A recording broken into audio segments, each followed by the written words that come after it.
Joe Lichten, aka Dr. Joe. Thank you, Karen.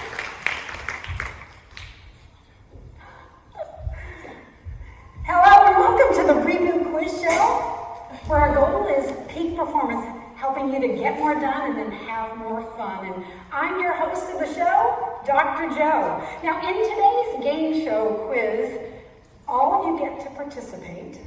There's no score to keep track of, and in the end, every one of you will win prizes. Does that sound like fun? Yeah. Now, I have to tell you though, folks, while the topic, while it sounds like it's going to be fun, yes it is, it's a game show, but you know what, the topic is really serious because we're talking about burnout, fatigue, and stress. And if you've never heard of those words before COVID, well, you've heard of them now, right? Because every company, every industry is impacted by it now. When you look at the rates, I found this statistic there from BCMA, they did a survey, and this is a couple of months old, they haven't updated it since. But the blue is the meeting planners, the green are the suppliers, and you can see over there on the left, only about 25% on average are feeling hopeful right now about your field. Those that are exhausted and burned out is a little bit higher, around 30%. And then anxious about the future, it's about half. And we're seeing this in every industry. You're really not unique that way. It certainly is happening in my field. I hear about it in all the other fields that I work with as well. And we're going to be talking about some things that might sound to you like health and wellness or self-care, and like, what does that have to do with my business? What does that have to do with productivity? Well, it has a lot to do with all of that. See, even CDC, this was about 10 years ago, they came up with this term called total worker health, which recognizes that health and wellness isn't just important for the individual. It impacts the whole organization, including worker safety. That's important. Productivity, and also the bottom line. When you look at all of those and how it impacts the business, missed work, when you're talking about the related medical costs for those conditions, burnout, fatigue, and stress, when you look at errors and accidents and lost productivity, you're talking a lot of moolah there, right? So it isn't just to get us to feel better. Now, a lot of traditional companies, when they talk about health and wellness, they offer you some tips and strategies, and that's what I call just kind of preventing burnout. But what we're going to talk about is, I think, a very innovative system. It's an energy management system. It's science-based, helping you to power up your energy so you can have, get more done and have more fun. So, let me share with you how we're going to do this. First of all of you are going to participate on your phone, so make sure you have your phones out and available. Every few minutes I'm going to ask you a challenging question. All of them come from my book, Reboot, How to Power Up Energy, Focus, and Productivity. And what we're going to focus on today is kind of just a very small piece of this puzzle, because when I was writing Reboot, I looked at over 1,000 medical research studies that clearly support that even just small changes in the way you eat, sleep, move, and think can affect your energy and therefore your performance on the job. So we're just going to take a small piece of that. So does everybody have their phone out? Okay, like you're already familiar with, if you can, David, hit that get the QR code, just hold your camera app up to the QR code, and you should get a bar at the top asking you if you want to go into your browser, click on it, and then everybody should be in. Okay, raise your hand if you are in. And okay, we got a few more people. Is it working? And if you're struggling with it, maybe turn to your neighbor and say, well, how did you do that? Again, you're just holding your camera app up there. And by the way, if any of you get logged out, I am on the Wi-Fi here for the meetings. If any of us get logged out, you'll notice you can go to menti.com and plug in the code, and that will be at the top of every single one of the questions. So you can always log in that way, or you can just ask David to pull up the QR code and you can do that as well. All right, so do all of you see the cover of my book on your screen? Okay, excellent. Now we know that you're in. All right, let's get ready for the first question. Let's imagine you have something very important you have to get to, like this meeting. And you get up really early in the morning, you get everything all laid out, and still you're out of practice, and you get in the car and you say, oh my gosh, I'm going to be late now. And you take a few deep breaths and you say, okay, as long as there's no traffic, no construction, no weather issues, I'm going to make it. You turn on the car, and the fuel light comes on because you forgot to fill up the gas yesterday, and you're thinking, I'm not going to make it. So what are you going to do? Are you going to just drive and hope you'll make it? Are you going to drive as far as you can go and then look for a gas station? You're going to put some gas in the car? Or are you going to go back to bed? All right. We've got about 17, 19 people participating, so we're going to see how many we got. I'm glad to see that none of you are going to go back to bed. But a year ago, would you have said, screw this, I'm out of here. Or not, I'm out of here, I'm in here. All right, there you go. I'm so glad that most of you said, I'm going to put some gas in the car right away. Because, you know what, hopeful thinking is wonderful. But the car's not going to go on just hope and a prayer, is it? It needs fuel in the tank.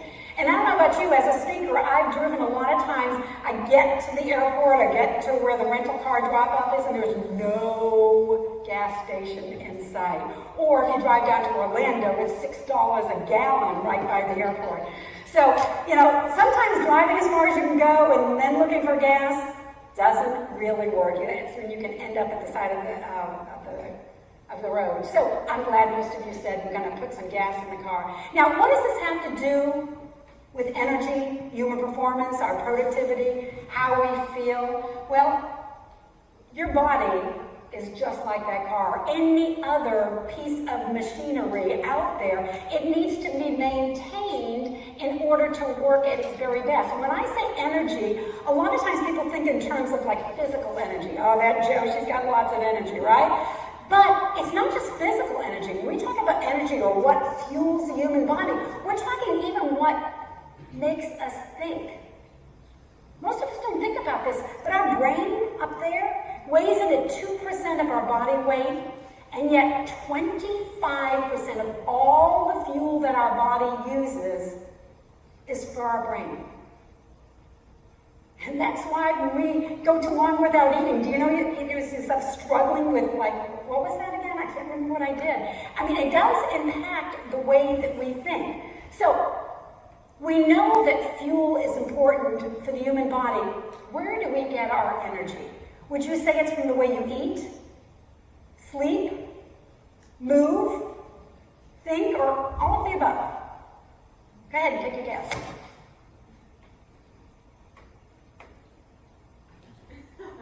Where does energy come from? Chardonnay. Is that your jam? What am I going to do with you? I have to say, I tricked you on this one. Because you heard me say all of that just a little while ago.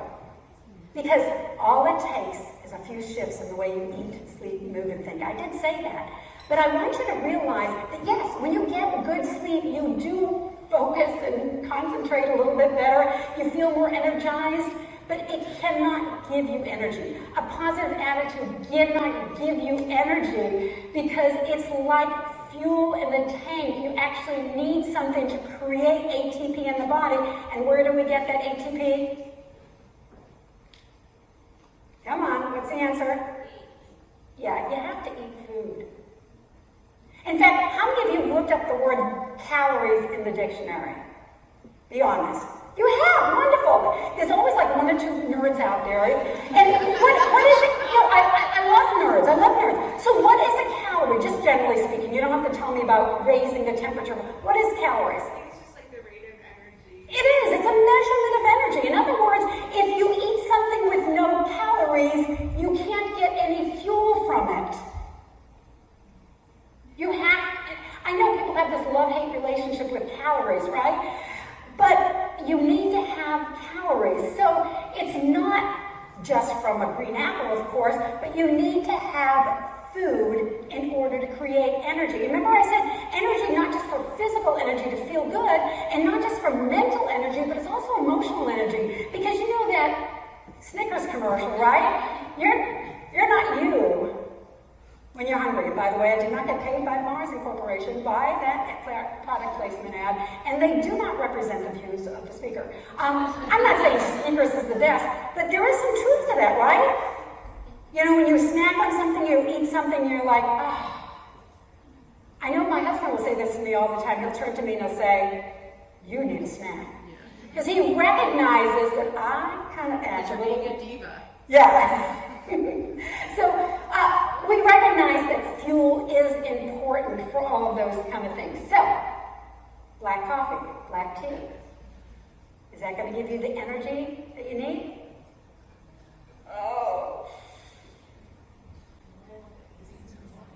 What do you think? It's always a 50-50 vote here.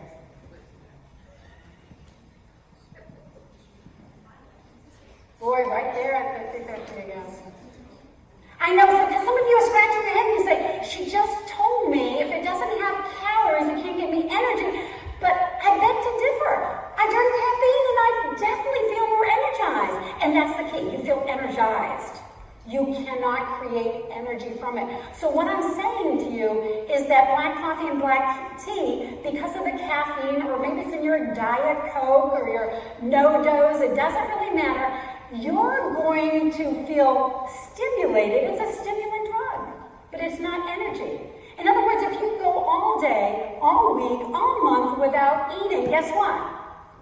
You're going to die. You're going to lose weight, you're going to eventually die. I mean, you need to have food. And so, and I'm not bashing coffee and tea. We were talking about this at lunchtime. I'm a Diet Coke drinker first thing in the morning, and I appreciate that that's over there. Thank you, Becky.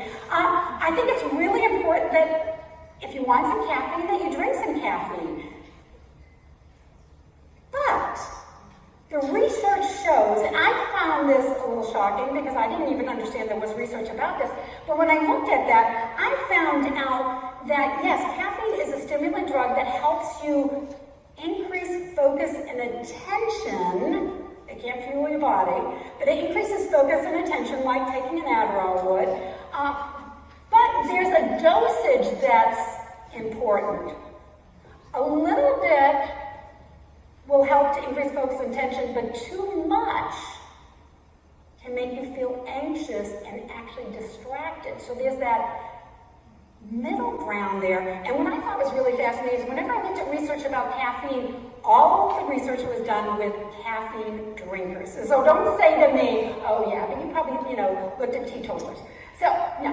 How much caffeine is that optimal dosage? Again, these are research studies with people who drink caffeine, and a lot of times they've tested that focus and concentration by doing video games. When were people the most accurate, when were they had that fastest speed, and they found out that there was a perfect dosage for this. Some of you are still thinking, just go ahead and guess something. We're still missing a few votes there.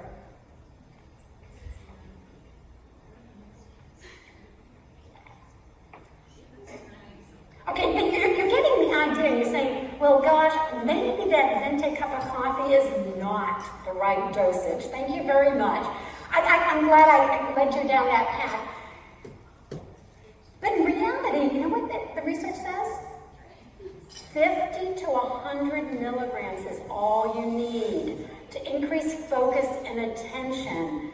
Now, again, I know some of you are saying, that isn't me. Everybody has a different dosage, and that's not for me. But here's an idea that maybe you've not thought about. Have you ever woken up first thing in the morning, gone to the bathroom, and actually looked in the toilet? What color is that pee? It typically is darker. And what does that represent? You're dehydrated. And so really, what your body might be craving is not the caffeine, but the water that's in the cup of coffee or tea. Because most of us are down probably a good tall glass of water just from the fact that we're breathing for those, whatever, 6 or 8 hours. So maybe what you really need is a glass of water. So what would happen if you're drinking a tall glass of water before you start in with your caffeine? My guess is you may not need as much caffeine.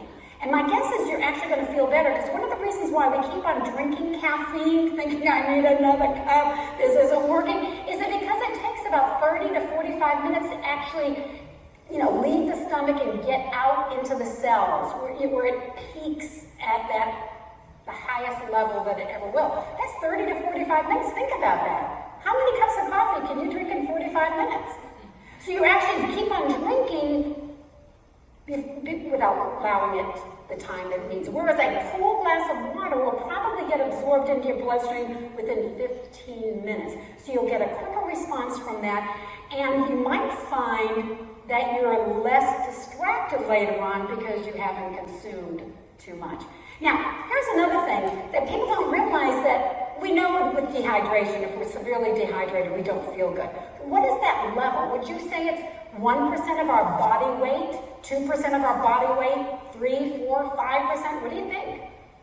How much dehydration is going to affect the way we think, the way we perform physically, even our emotional state? It can affect our mood. It can bring on headaches if we're dehydrated. Look, it's all over the board. Because, I understand, I used to put 10% up there, and there were actually people who guessed 10%, because you're thinking, well, it has to be something significant. When in fact, and a lot of these studies came originally, that peak performance is a term that actually comes from athletes. I'm talking like Olympic athletes, because if you go to the Olympic Village, they're actually doing exactly what we're talking about, because they know it makes the difference between winning and not winning.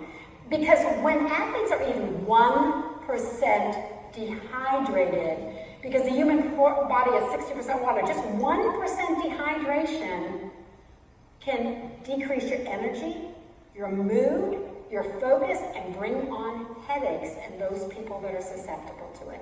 And do any of you have headaches and have noticed that water or hydration makes a difference? Yeah, a bunch of people. So it's amazing how just that tiny little bit, and mind you, why did that go up there? Did I get off screen? Ah, there we go. All right. So think about that. Drinking a glass of water before you even start in with that caffeine. Now, we know that we need to eat in order to create energy. So does eating more give us more energy? Think about Thanksgiving coming up, Christmas coming up. You know you're going to probably eat a little bit too much. How do you feel after that? Do you have a lot of energy or not? None. And this is kind of interesting because of what energy is. See, there's a difference between energy and energize. And will you feel energized like this? Absolutely not. Because you just feel like sleeping. But did you create energy? Yeah. Absolutely. Unfortunately, you created probably this kind of energy. And that's what stored fat is called. Look it up in a medical book. They'll say it's stored energy. Isn't that great? You've got stored energy. So yeah, you did create energy. You just didn't get the energized feeling. It doesn't help with your mental state, your emotional state, your physical state. So there really is that balance of how much to eat and how it impacts how you feel. And again, we're not talking about just how you feel, that self-care, type of feeling about how we take care of our body.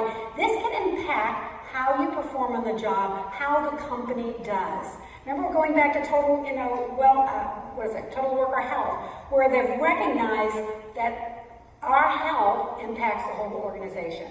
So, thinking about all of that, what kind of diet would you think would be best to create lasting energy? Would you say it's a low carbohydrate approach, a vegetarian approach, intermittent fasting? Should we eat every 3 hours? It's none of the above. Maybe I'm tricking you again.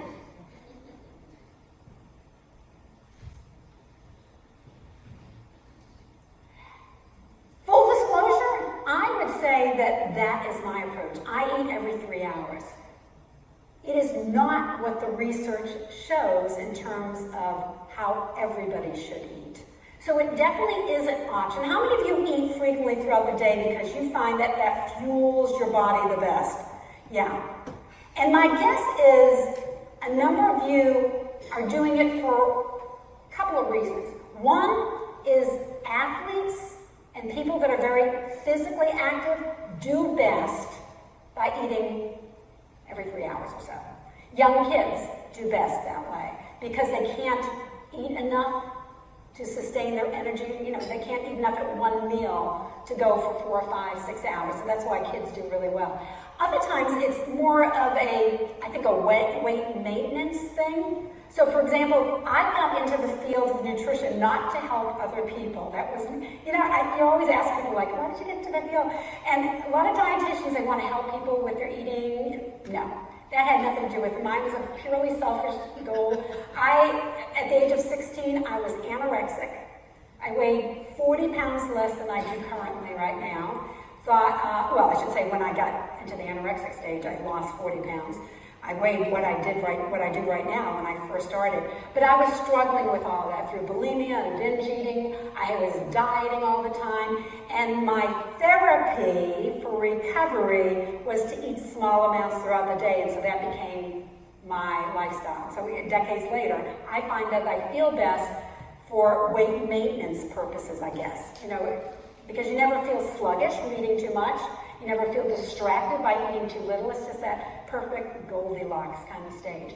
So that is what my approach is, but it's not necessarily what everybody needs. But what I have found is that from the research, it really is important to eat a balanced approach. It's not a low carbohydrate approach. It doesn't have to be extremely high either. It doesn't have to be vegetarian. Oh, some people, that's a personal preference for certain. What was the other diet one that was up there? Oh, the intermittent fasting. Let me tell you what intermittent fasting is for those of you who don't know.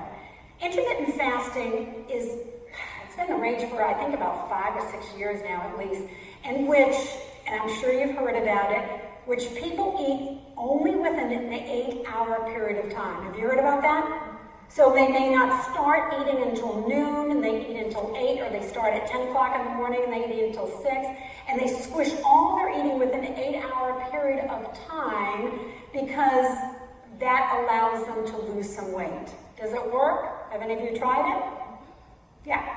It can work, or it may not work. The research basically shows that if you squish all your eating within an 8-hour period of time, you may lose weight. Some people actually gain weight because they're like, oh, I can't eat for another, 16 hours, and they start binging. So it doesn't work for everybody. In fact, it doesn't work any better than if you ate the same number of calories over 16 hours as you did over 8 hours. No magical thing to it. Now, the thing that I do not like about intermittent fasting has nothing to do with weight control. It has to do with the fact that I speak about energy.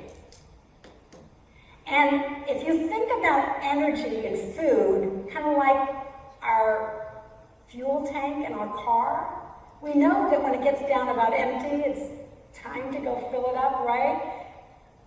And yet, intermittent fasting completely ignores all of that. And it says, ignore your hunger. I don't care if you're hungry. It doesn't matter. It's not time to eat yet. That doesn't even make sense. I would much rather people get in tune with their hunger and eat when they're hungry and don't eat when they're not. Because that's how the body will utilize the fuel the best. Now, some of you are probably saying, well, I never feel hungry.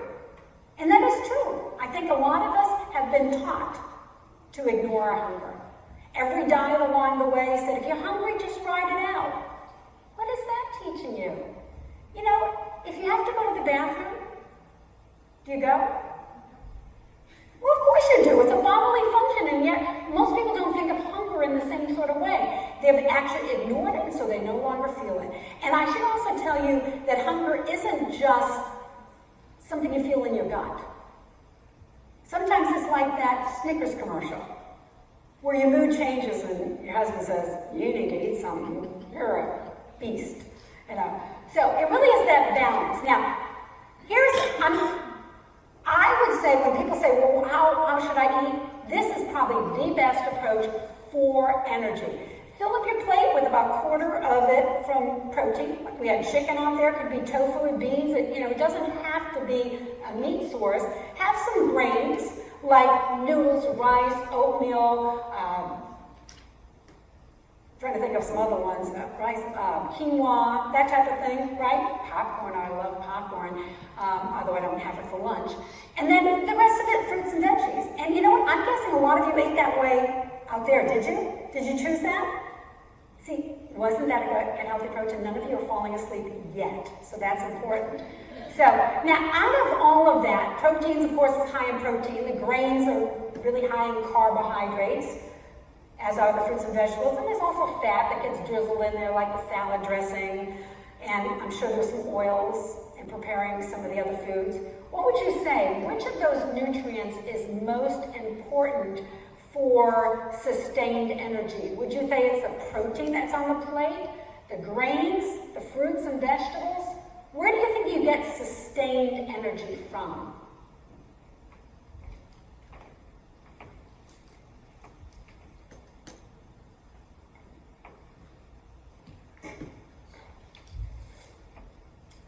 Excellent, excellent, excellent. It is true. When you have a higher protein meal, think about like for breakfast, and I think this is where I see a lot of the problems, is that people eat very little protein for breakfast. So think about how you feel. How do you feel after eating maybe an egg omelet for breakfast versus something that's high in carbohydrate like pancakes or waffles, toast, cereal? Do you notice a difference in how you feel? How long your energy is sustained? I have people tell me all the time, well, I don't understand, I eat breakfast and I'm hungry 2 hours later. Well, chances are either you, one, didn't eat enough calories, because people kind of underestimate how many calories that they need during the day, or they haven't had much protein sources. And so then they need to kind of figure out, well, what else should I eat? Well, this balanced approach I think is really important, but it's also important, just like your car, to realize that the more active you are, the more calories you need. So what that means is that, when you're active, running like Becky is, well, she's going to burn more calories than when she's standing. Standing is going to burn more calories than when you're sitting. Sitting is going to burn more calories than when you're sleeping. So what do you say? Sleeping burns like what percent of the calories of sitting? Would you say it's about 20% of the calories of sitting? 40, 60, 80%? What do you think? You know it's going to burn less, but how much less? I think that's important to understand. Because we sleep all night long. When we wake up, I think a lot of people, as a health coach, will tell me, well, all I did was sleep, so why do I need to eat breakfast? All right, who said 80%?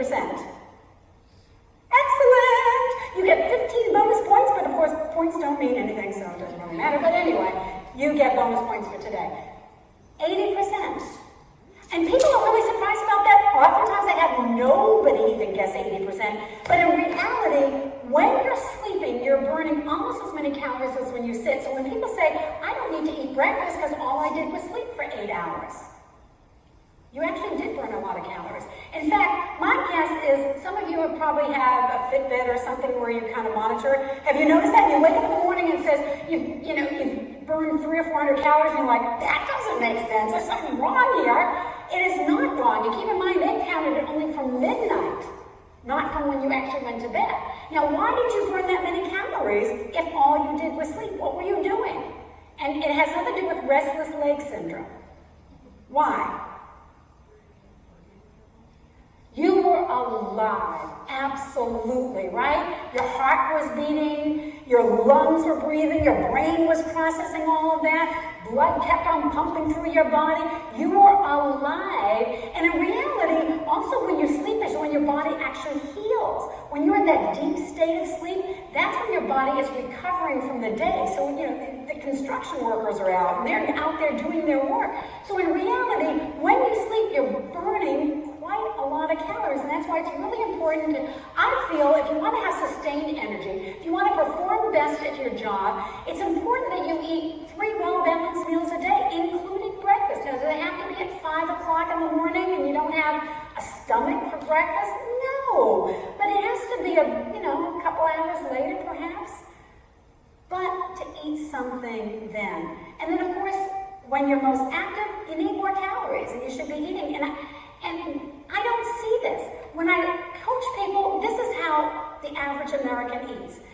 A little bit of breakfast because I'm not very hungry, a lot of caffeine because I'm feeling kind of sleepy, a light lunch because all I'm doing is sitting at my desk, I'm not burning very many calories, and then they get home and they binge, right?